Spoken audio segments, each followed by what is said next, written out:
it's a gradual process of abiding in the word of God, because the word of God said, abide in me and I'll abide in you. So that's what you're exactly doing as you're reading the Bible. You're abiding in him, you're abiding in his word is staying in you.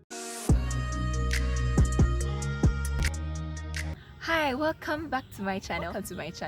Belinda is my name, and I hope you're ready for today's dose of uplifting. Today we're just gonna basically learn how to read our Bibles consistently. We're in lockdown and we're having more time to grow our spiritual lives, like diving more into the Word of God. So I'm going to go through consistent ways on how we can practically build this habit beyond the free time. Like anything in life, consistency comes with commitment. You need a strong why. Like, why do you want to read your Bible more consistently? Like, you need a strong why, because that is what's going to drive you on along. Because to me, the strongest why I can say is spiritual food for you, honestly. Like, the reason why we're Christians is to grow into Christ, and we can grow into Christ by abiding more in the Word, or by standing the test of time, and God builds the character of Christ in us. Why? By the time you clicked on that video, that means you're on a journey to grow your life spiritually, or you want to increase your knowledge of God. You're on this journey, right? It's gradual. You have to have a certain grace. You have to pray for grace. Because personally, I began that journey on my own, like to learn to read the word for myself, the Bible. And it was like 11 years ago. My uncle handed me this Bible and it became my life. Like every prep, trust me, I'll pull out that Bible and I would really want to know what's going on. If I'm confused, I would pray for guidance. Yeah, so it's a journey. It's gradual. It's a one night thing. It's a whole life journey of you enjoying this word. Yeah, and I'm going to give you practical ways, like things that I've done personally for over the last 11 years. Yes, I may look young, but this has been my life, and I'm still on this journey because it's a gradual. It's a lifetime. It's not a one-time thing. So I'm glad you're on this journey. I'll give you practical ways. Honestly, I would be as practical as I can. Yeah, because this is what I've applied in my life, and it's working and still working, and yeah, I'm enjoying the word and I want to learn more also. Practically, you have to fall in love with the word of God. Like, you have to develop a love for it. Like, there has to be a certain passion. Like, there has to be a joy, something that will get you out of your bed just to read it, just to dive in. So you have to develop a love. Like, you have to fall in love with it. So it has not be like a rule, because I've seen people who are forced to do it from childhood. It's a different story. But if you fall in love with it by yourself, like, you genuinely have a love for it, that's the first step. So falling in love with the word is the first step. Like, honestly, practically, you need love for something to continue. Yes, so you have to fall in love with it. That's practically that. How, when, whatever, how you do it, how you fall in love with it, I'm very sure all of us fall in love differently. But the tip is you have to fall in love with me. Like, where do I even start? Because the Bible has over how many books? Very many books. I can't even count them. It has a New Testament, it has Old. It has all these many books, and they have great, wonderful story. But the message is the same though. It's Messiah. He comes like yeah. So there is this great Bible. You open it and like, you know what? Where do I begin even? So how will I even understand, like, practically, how will I?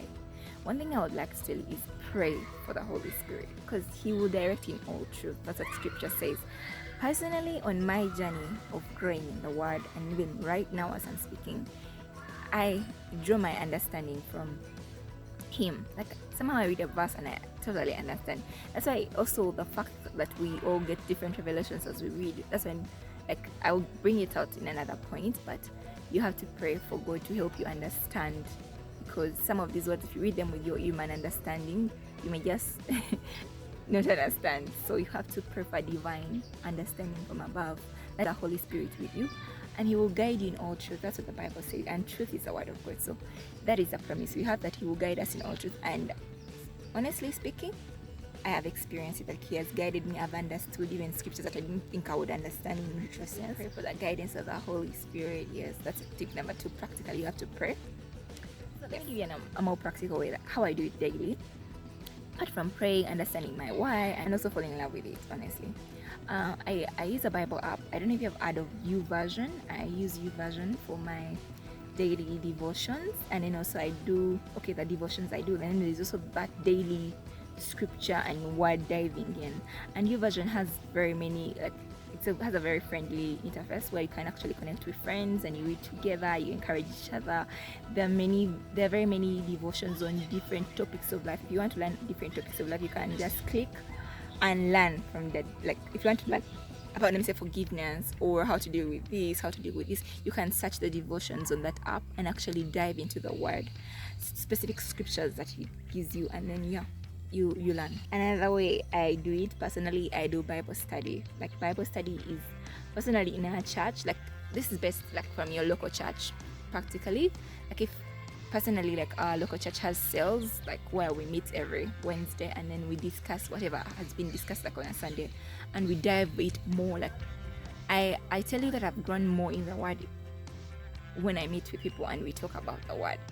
So it's a wonderful place for growth, like a Bible study group, or you can just get two friends who are also on the same journey, or someone who is going before you, and you talk through scriptures. They help you also because they have also learned. Last way is podcasts and music, because some podcasts really help me a lot, and sermons most times. But a daily devotion is, I've told you, you have to know why. And you have to pray for grace, because when you don't read the Bible and someday, they mean that you're the worst of people. No, it's a graceful period, and God, instead of rushing, because most of us sometimes we rush, we focus on rushing, yet God focuses on strengthening us. As you're reading the word, your roots are growing. Do you remember? So it's a slow process, because roots have to first grow before the fruits happen. Fruits don't happen in the night, they have to mature, and you're on the right journey. I'll tell you, on the right journey. And I could say all things, but I'm glad. And in case you have more practical ways also, please comment in the comments below. I'll be so glad. Yes, so thank you so much. See you in the next video.